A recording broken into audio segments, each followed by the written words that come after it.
your statement of costs for the First Amendment? Yes. What I would do is I'll give you this. It will have all the statement of costs will be here at tab 11. Okay. Oh, you've prepared a hearing note? Yes, I did. Ah, okay. Did you serve a copy of it? Yes, I did. Yeah, because there was your office was here and I couldn't send it by courier, so I just kept it. It has all the copies which have already been served and filed. Right. So there's nothing new, just everything. But you didn't send a copy of this to Kishanchand, of the bundle? To who? To Kishanchand. No, not yet. I wanted to give it now. Okay.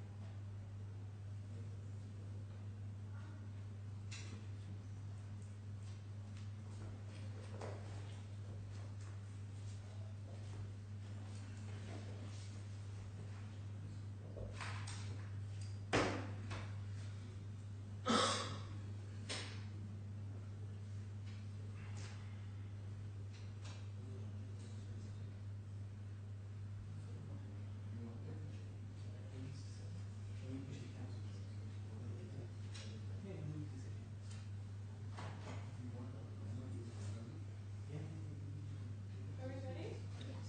Yes? Ready?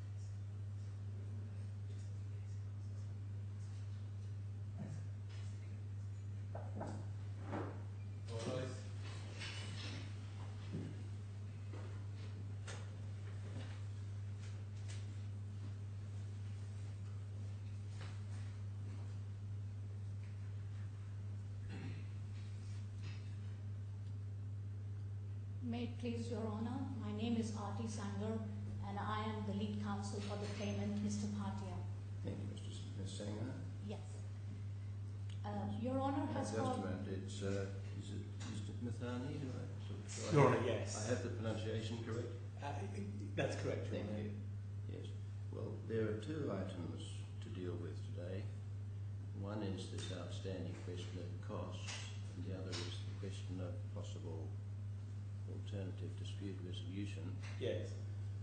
So I think the first one really takes us straight to Mr. Mithani, because now is your opportunity to make submissions as to the costs of that earlier amendment application, which in a perhaps excess of generosity I'm allowing you to do. And I'm grateful to Your Honour for that opportunity. May I first of all apologise for not finding a skeleton argument with the court in respect of the costs issue. I was instructed late yesterday and first thing this morning by Kishanchand Co to appear on this application. I'm more interested in any explanation you might care to offer for why no submissions were offered last year in accordance with the court's directions. I can only apologise on behalf of those instructing me, and again, thank you, Your Honour, for the opportunity to make those submissions now. An apology without an explanation. May I have a moment? Yes, certainly. Thank you.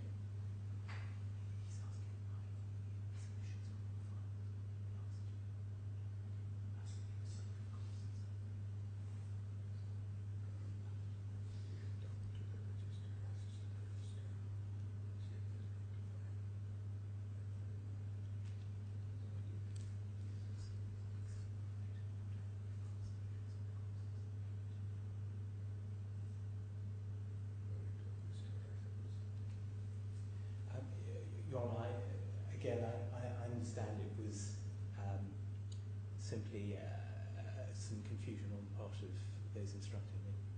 Well, we will move on from that, but it should be clearly understood that court directions are to be obeyed, Of course. and they do not disappear because of confusion. Indeed. Anyway, you now have the opportunity to make brief, and I think the letter that was sent said brief, and I underline it, submissions. I'm grateful, Your Honour, and I shall endeavour to be brief. So far as costs are concerned, in respect of the application, there are two aspects to those costs in my submission. The first are the costs of and occasioned by the amendments, and the second aspect is the costs of the application itself. Now, my submission is that the first claimant should pay the defendant's costs of and occasioned by the application, and also the costs of and occasioned by the amendments. That is my primary submission. If you're not with me on that, my secondary submission is that there ought to be no order as to costs in respect of the application, but that the first claimant should nonetheless pay the costs of and occasioned by the amendments. The usual order, certainly in the commercial court, in respect of an application for amendment, so far as the costs of and occasioned by the amendments, is that the costs of and occasioned by the amendments be paid by the party seeking permission to amend. However, the costs of the application, I accept, are at large and depend upon a number of factors, a number of which have been helpfully referred to by my friend in her written submissions. Let's look at the first to begin with. Are there any costs occasioned by the amendment? No defence was put on, so it's not a question of an amended defence being necessary. What are the costs, if any? Your Honour, certainly I'm obliged to accept that the costs of an occasion by the amendments would be fairly limited. But well, what are they? If you can suggest in concept things that are worthwhile, you get, one step down the road. But if you can't, we can move on. Indeed, the costs would have been the costs of reviewing the amended pleading. Their costs of the application, I think.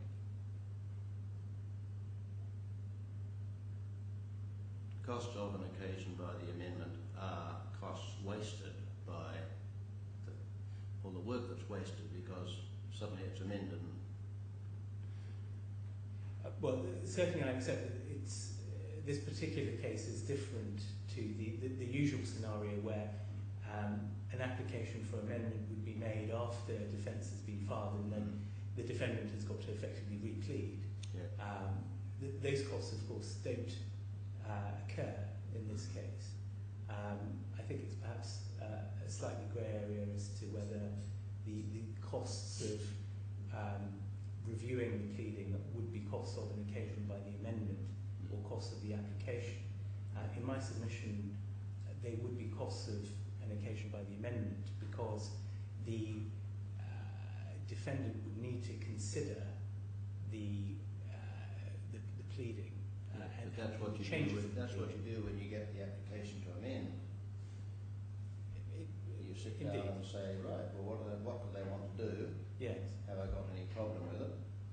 If I have, I do my argument saying what my problem is. Yes. That's all cost of the application. Yes. Certainly, one appreciates that there is a crossover. So if I may move on to my primary submission in respect of the costs of the application. The basis of my submission is threefold. The first is that the court is entitled to take into account the conduct of the parties when exercising its discretion as to costs, and I would invite Your Honour to exercise that discretion in favour of the defendant in this case, because it's clear that this is a case where the first claimant issued proceedings very late in the day, and without being properly prepared. Of course, Your Honour will appreciate that the defendant's argument is that the claims limitation bar, that is not a matter for today. But even on the claimant's own case, the proceedings were issued very late in the day. And I say intentionally that those proceedings were issued in a state where they were not properly prepared, because since then there have been 2 applications to amend. And I stress 2 applications to amend before a defence has even been filed, which is a rarity. That's the first point. The second point? In respect of the reason given by the first claimant as to why that application was made, if I can just address that, so far as costs are concerned, as opposed to the substance. The reason given was that copies of contractual documents were only provided by the defendant as at the stage of the jurisdictional challenge, and those documents had not been provided by my clients previously. Now, that, as an argument for making the application, falls flat for 2 reasons. The first reason is that there is significant evidence pointing to the fact that those documents had been given to the claimant. But again, I appreciate that that is a factual question, and again, it's not a matter for determination. I said something about it in the reasons, I think, and I don't know that will run. So yes. However, there's a more important point, which is that even if one takes the claimant's case at its highest, and even if one for a moment assumes that those documents had not been provided by my client to the first claimant, there has been no explanation as to why the claimant himself, the first claimant that is, didn't ask for the documents. There has been no explanation as to why the first claimant's counsel did not ask for those documents before issuing proceedings. As I understand it from those instructing me, there was no letter before action before these proceedings were issued, sent by solicitors acting for the first claimant. Therefore, it does not behove the first claimant to say, I had to make an application to amend because the defendants failed to provide me with documents in circumstances where the first claimant did not even send a letter before action, before issuing the proceedings, and did not even ask for the documents that he considered to be relevant to the pleading of his case in a proper fashion. Right. Well, now, is that the second reason or a variant of the first reason? It's a variant of the first reason. It goes to conduct. Let's move on. I understand your point. Do we get to the second reason? We do. Good. What is it? The second reason is that before filing the application, the first claimant did not provide a draft of the amended particulars of claim to those instructing me. Usually, of course, the form would be to provide a draft first, if it cannot be agreed, to then make the application.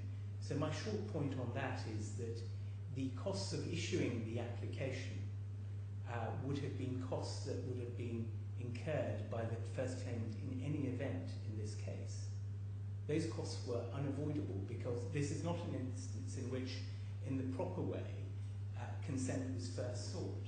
Consent should certainly have been asked beforehand, but the assumption in your submission is that if it had been asked beforehand, it would have been given, whereas that is belied by what in fact happened. Your Honour, I certainly don't for a moment seek to say that if consent had been asked for, it would have been given at that stage. I am not in a position to make that submission. However, what I do say is that if a party does not follow the usual course and ask for consent before issuing its application, it cannot then say that it ought to have its costs of preparing and issuing that application. Because those costs, even if my client had agreed to the application, would already have been incurred by the claimant. Certainly I accept that the costs up to a point would have been incurred, because of course there wouldn't have been the costs of a hearing at which the arguments were rehearsed before Your Honour. But certainly the cost of the application itself and preparation of the application would have been incurred in any event. Right. Third point? The third and final point, Your Honour, is that the claimant's application was not entirely successful, and some account ought to be taken of that.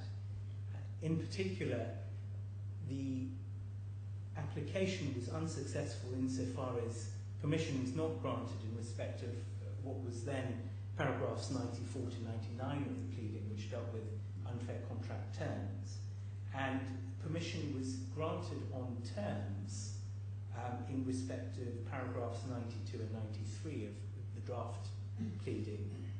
Again, the permission that was granted on terms is extremely important, particularly in this case, because it preserved the position of my client to argue points on limitation. I understand. Those are my submissions, unless there's Thank anything you. else. I'm most grateful for the succinct way you have put them, for equivalent to the 2 pages that I originally allowed. I'm grateful. Ms. Sanger, ordinarily you would not have had any reply because there would have just been the 2 lots of written submissions. But the excess of generosity continues. You have a very, very brief opportunity to respond to anything that has just been said. Yes, Your Honour.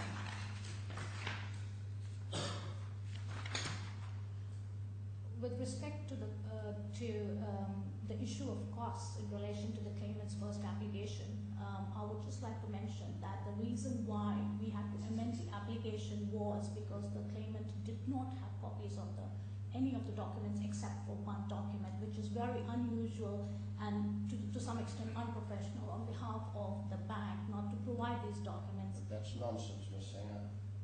And a competent lawyer would have asked him what documents he signed at the time. Your Honour, I don't think you're getting anywhere here. You really have some better things to say, I hope. Right, Your Honour. Also, Your Honour, as my learned friend just mentioned, that what their argument is that we did not provide them with a draft. The reason for that is because Mr. Bhatia left no stone unturned to resolve this matter prior to the initiation of the litigation. He even travelled to India several times to have meetings with the CEO of the bank to resolve. Why is that a reason for not writing to your opposing lawyer saying, we propose to amend, here is a draft, please say whether you will consent to the amendment? Yes, Your Honour. We just combined that with the application form and then provided the draft to them to consider it. Proper professional practice is to ask first. It's not always done, but it should be. Now, to the extent that it's material on this costs question, Yes. What you just said is not an excuse for failing to do so. If there is any other reason for failing to do so, please tell me. We apologise for that, for not sending the It's an draft. apology to your opponent. We apologise for not sending the draft, but the impression that we got from the defendant was that they were not willing to settle this matter, and this is the kind of feedback we got from our client, who really tried very hard to resolve it even before starting this case. So that's the impression that we got. So we just combined it with the application and then filed it. But as is mentioned in your order of 17th December, that they objected to that draft and they objected to that application, which suggests that they were, even if we had submitted the draft, they would have still objected it, because there was no reason for them, if they were willing to consent, there was no reason for them to actually object to our application. Yes, no, what else then? Yes, Your Honor.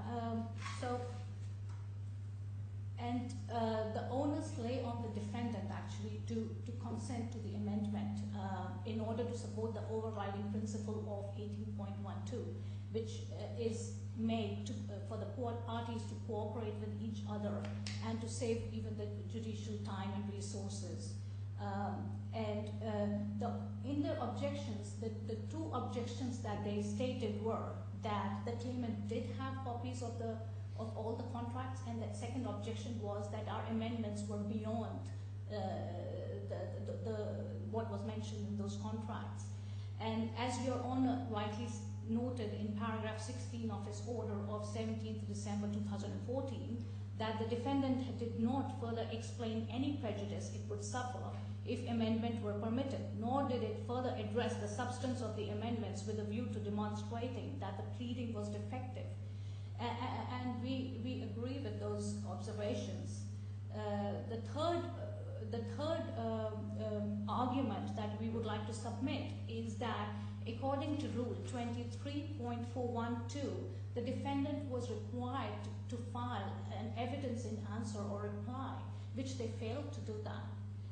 Ms. Sanger, you have been given permission to reply to Mr. Mathony's submissions.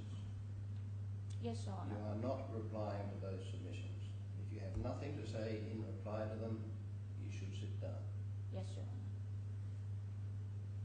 Honor. These are the presentations. If you have any specific questions, Your Honor, I would be happy to answer them. Thank you for the opportunity, but no.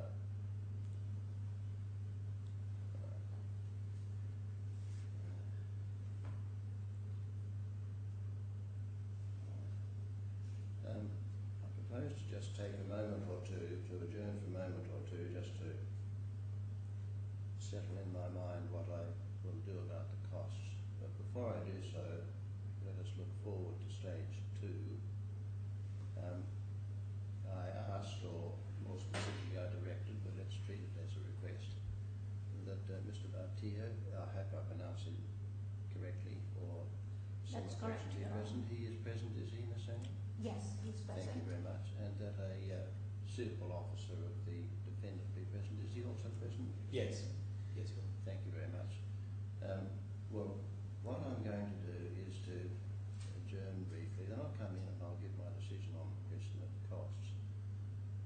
So you and more particularly your clients here know what's going to happen. I want to then say a few words to them, directly to them, or to you and through you to them, but Yeah. they should hear them, on the subject of alternative dispute resolution. So that's the agenda, and Yes. we'll see what, if anything, comes from that. All right? So I'll just adjourn for a few minutes. All right.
So please go. So judges coming again. So you can ask me some question. Yes. Yeah, we'll just wait for him. We'll just wait for the next instruction. Access section. I thought you got to. There is a restroom here. Accessible. You can already. So 15 minutes will come. Let me ask.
December last year, I ruled on the application of the then sole claimant, who I will refer to simply as the claimant, to amend the particulars of claim. The application was opposed by the defendant. I gave permission save in one respect, and in another respect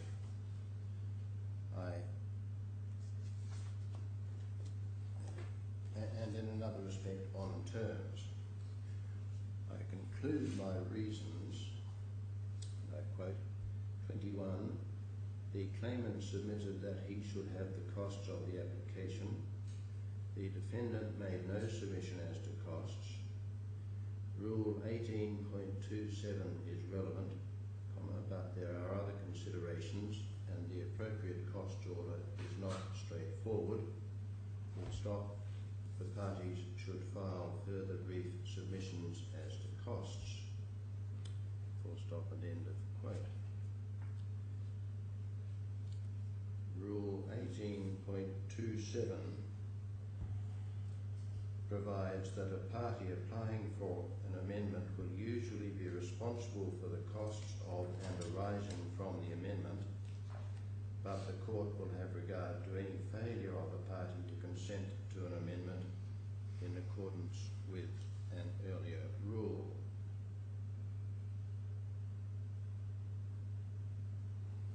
That earlier rule includes that a party should consent to a proposed amendment unless he has substantial grounds for objecting to it. Directions were given for filing submissions. The claimant filed a submission in accordance with directions. The defendant did not. It is fair to say that an apology was offered today, but the explanation also offered, namely that there was confusion at the time, is not satisfactory. A direction was given. It should have been complied with. The case having been listed for other purposes, I cause notice to be given to the defendant that would have the opportunity to make brief submissions, which it has done today.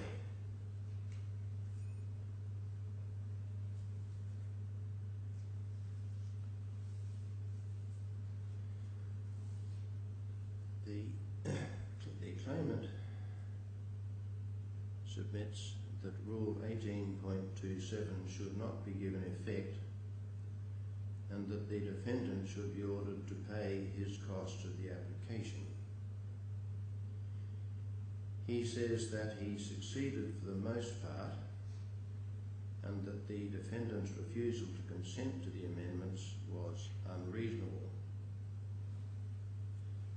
He says also that a costs order against him, presumably meaning under Rule 18.27, should not be made because he is an individual pitted against a large corporation, and such an order, I quote, may have a long-term impact on his ability to pursue the court proceedings and may therefore imperil the proceedings, end of quote.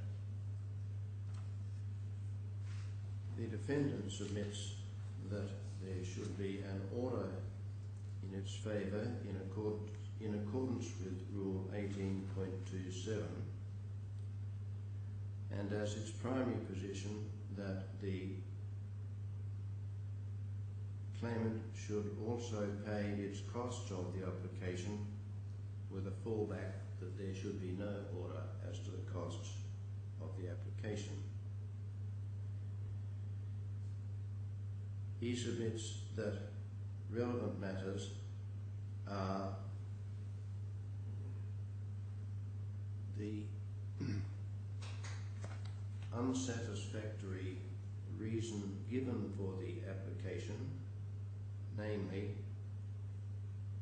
that the claimant did not have copies of documents at the time the original points of claim were prepared is not a sound one,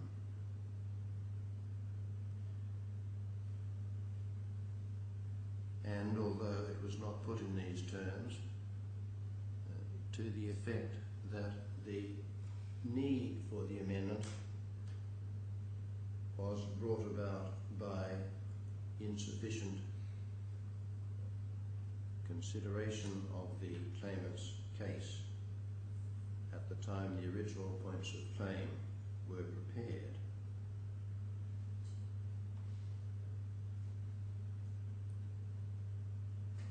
He says, as is correct, that the application was not entirely successful, although he omits to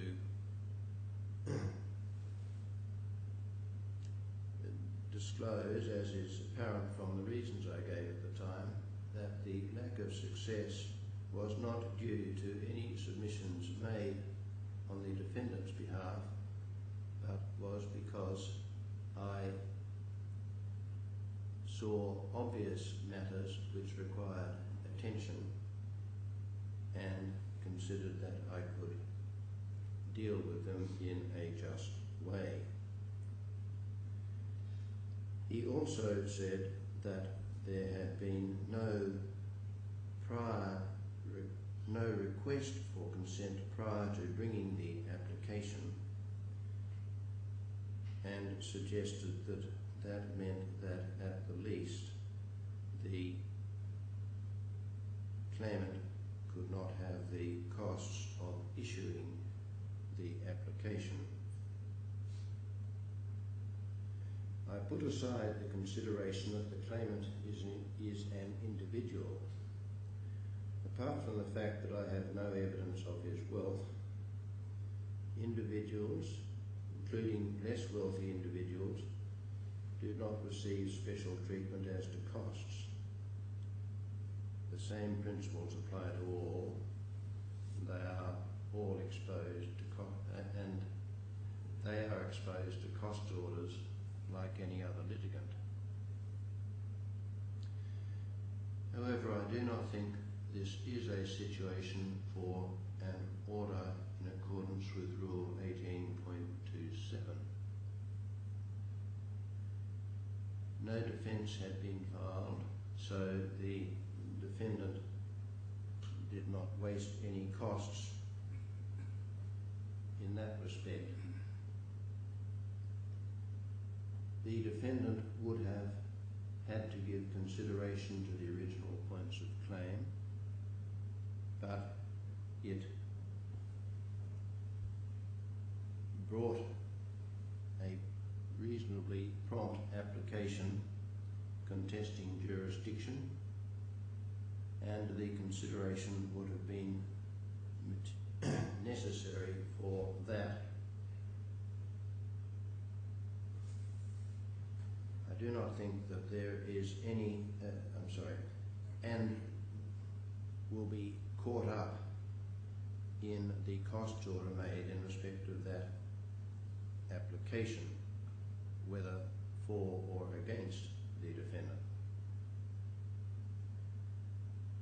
It was properly acknowledged by Mr. Matheny on the defendant's behalf that the costs thrown away were likely to be minimal.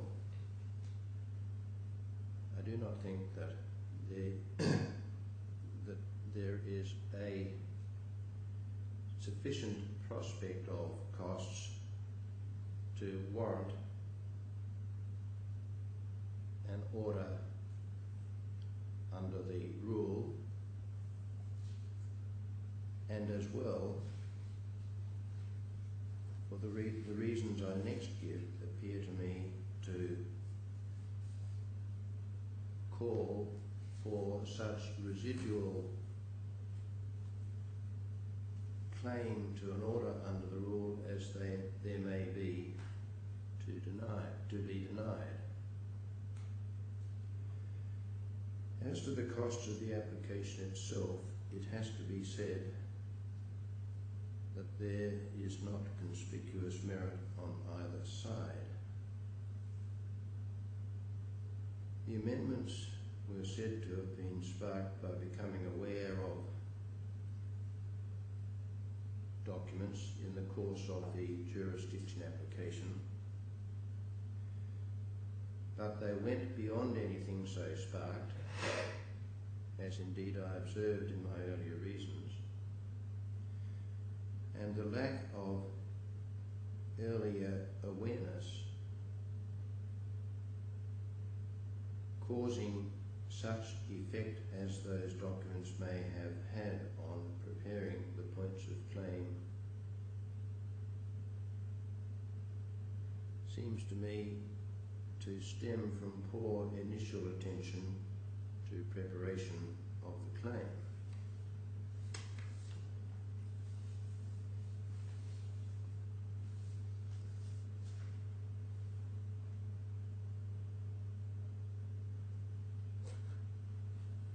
The application was not wholly successful, and the reasons for the lack of success should have been appreciated by the claimant. On the other hand, the defendants opposed the application, opposed amendment on grounds which were without substance, and failed to take note of the matters which brought the exception to and terms upon the grant of permission.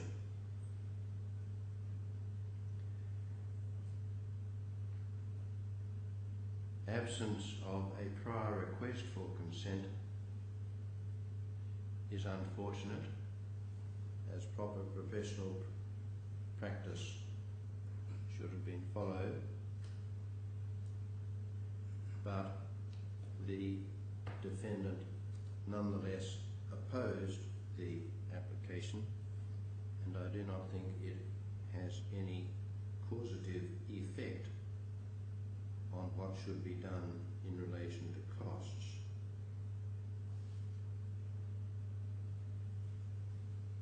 In the circumstances I have described, I cannot see any reason for an order that the claimant pay the defendant's costs,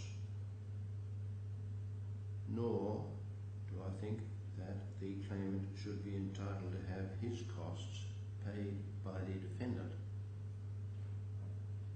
It has been an unfortunate exercise, and I trust one of a nature which will not be repeated. The order that I therefore make on the amendment application is that there be no order as to the costs of the application, and to ensure there is no misunderstanding, that there be no order for the costs of and arising from the amendment.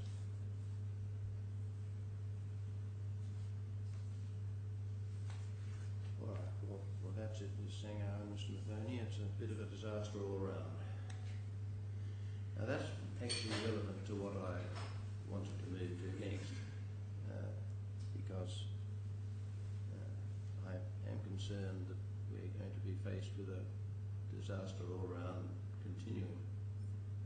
And the court does have an interest in this. The court has an interest in seeing disputes resolved expeditiously, and that includes, where appropriate, resolution not by a trial. Yes. So, first thing, question to you, each of you, just so I know where I am. Have there been any discussions between the parties? I don't mean Mr. Bhatia's approaches to the defendant before the proceedings started, but I mean since the lawyers have been involved, about maybe reaching a resolution short of court decision. No, Your Honour, there have not been any discussions for settlement, although I did discuss this matter with my client, Mr. Bhatia. I don't want to intrude into what happened between these lawyers and their clients. That's not my area. I specifically limited my question to between the parties. What happens between the lawyers and their clients, unless very exceptional circumstances, is something I keep out of. All right, the judge keeps out of. You agree there be no discussions, Mr. McLean? You might need to take instructions. If I may have no, there haven't. All right. Your Honour, as we came into court, though, I suggested to my learned friend that it may be worth having some form of discussion between the parties at this stage before the court, in fact, directs or encourages the parties to go to mediation. All right. Well, I think let me assist that suggestion. And I wanted the clients, if I may address the clients through you, to be here to hear this. The reason is that sometimes, whatever the discussions may have been between the lawyer and the client should discuss this with, the lawyer should discuss with the client alternative resolution. That's part of the professional responsibility. But whatever those discussions, sometimes the judge saying things may break a bit of a deadlock. It's unfortunate. Some people think that if I make the first move, I'll show weakness or something like that, and that can be overcome a bit by the judge pushing slightly. Right. The kinds of things which may already have been said to the client by issue, and I don't know if you have, and I'm not going to find it out. I might just indicate very briefly. One thing is that we've now just got a defence after a jurisdiction application, 2 amendment applications. The amount at stake is $50,000 plus interest. If they haven't already reached that amount, the cost will be there very soon. And the costs of what's going to be a fairly complicated trial are going to be very big. You should both tell your clients you are looking at a bill for however many is right. And another a part of that, and I'm speaking here to the clients through you, is that whoever wins, let's assume they get a cost order in their favour, they won't get all their money back. The rule of thumb that I am used to, although in another country it's probably not too wrong here, is maybe you'll get 2/3 back. Another consideration is that if the case is over a small amount, and this is a relatively small amount, there's what's known as the principle of proportionality. I'll illustrate it, and this is hypothetical. Let's assume parties are litigating over 20,000 dirham and they spend 500,000 dirham each.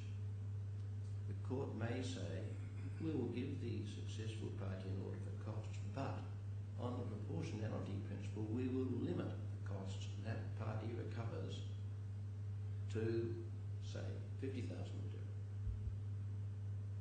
So you can't be sure. I don't know what will happen. I'm not saying it will happen. You've just got to think, even if I get a cost order, I won't get all my money back, and I may get a lot less than my money back. This may not matter so much to a big company like the defendant. It ought to. It's got a responsibility to the shareholders. I have no idea what Mr. Bhatia's world is, and I don't know whether it will matter to him, but you you need to think about it. Okay, that's the first consideration. It makes economic sense to try and get out now. Because I can see a situation where whoever wins both will lose in money terms and maybe lose. Now, the other consideration is reputational. There's a huge conflict here. What Mr. Bhatia says, which I'm aware of from the jurisdiction application documents, and what's said in the defence are totally opposed. If this goes to a hearing, whoever hears the case is going to have to decide a lot of questions of who to believe. And whoever he doesn't is going to say something rather uncomplimentary about someone. It must be so, given the conflict. That's not a great thing. That's a relevant matter. In other words, the litigation is not just about money. Here it is also about reputation. It involves reputation. I'm sure Mr. Bhatia wouldn't like it if the judge said, I don't believe what Mr. Bhatia said about the meetings. The bank ought to be concerned with a judge saying nasty things about Mr. Singh, one of its employees, and the bank ought to be very concerned about a judge saying that it conducted business in the DIFC in a miserable way. I'm not saying these will happen, but you've got to think about this. Here again, I'm speaking to the clients. You've got to think about this. It's not just money. There's more. So, what I would like you to do is both of you to go outside with your clients, please. Discuss with them whether they would be willing to at least have a go at discussion. In front of me here is Nasir, who is a trained mediator. I don't want to see you spending money on paying for a mediator. I'm not too sure whether I'm allowed to by the court, but I have made Nasir available to mediate if you are willing. It may come to nothing. No one can make you settle. And I'm not saying you have to settle. I'm just saying I would like you to try. So I'm going to just adjourn for 10 minutes.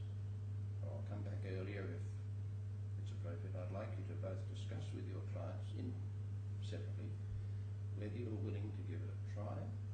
If you are, then I will disappear. You can go off with Nasir and you can do whatever is done, whether it be this afternoon as a start, tomorrow continuing or whatever, to see if you can reach a settlement.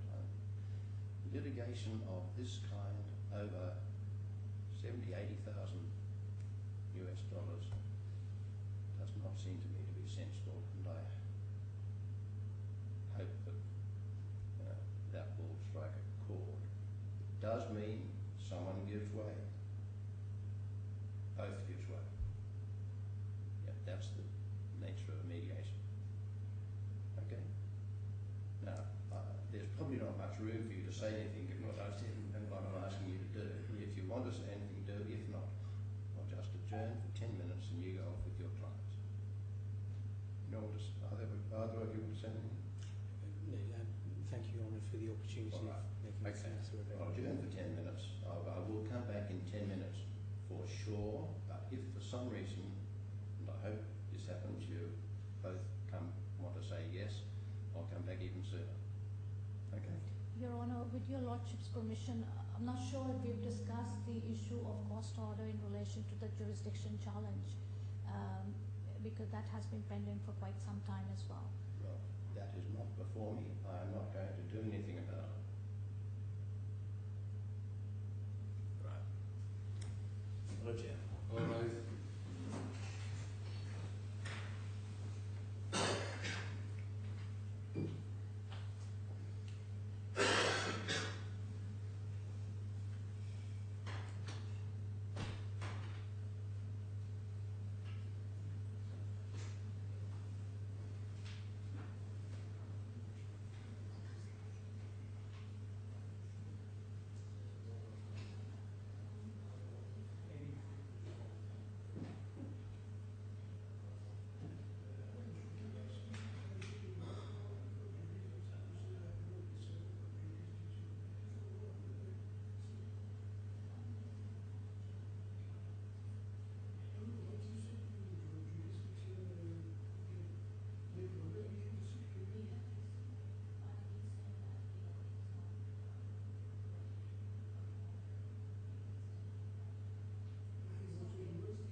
a qualified mediator.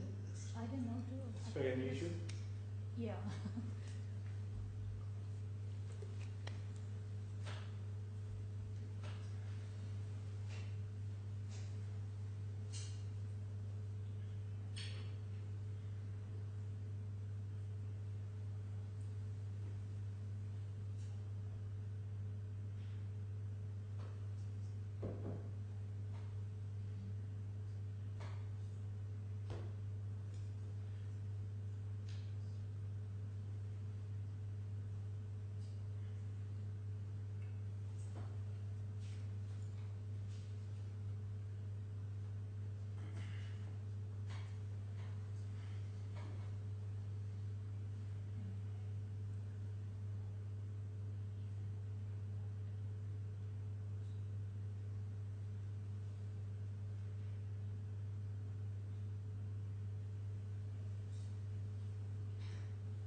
Honour, as the claimant's legal representatives, we believe that ADR would be the appropriate means to resolve this dispute, mediation. Yes, very good. And Mr. Matheny? Your Honour, yes, and we're happy to mediate immediately. Well, that's good. Well, it would be good if you can at least start and see how you go right now with NASA. I will simply leave. I will know no more about it except I'll find out in due course either that you failed or you've succeeded. Yes. All right? And thank you. Thank your clients through you for being willing to consider this. As you can probably gather that I think, how shall I put it? You'd be mad not to. Right? So I hope it works. Thank you indeed.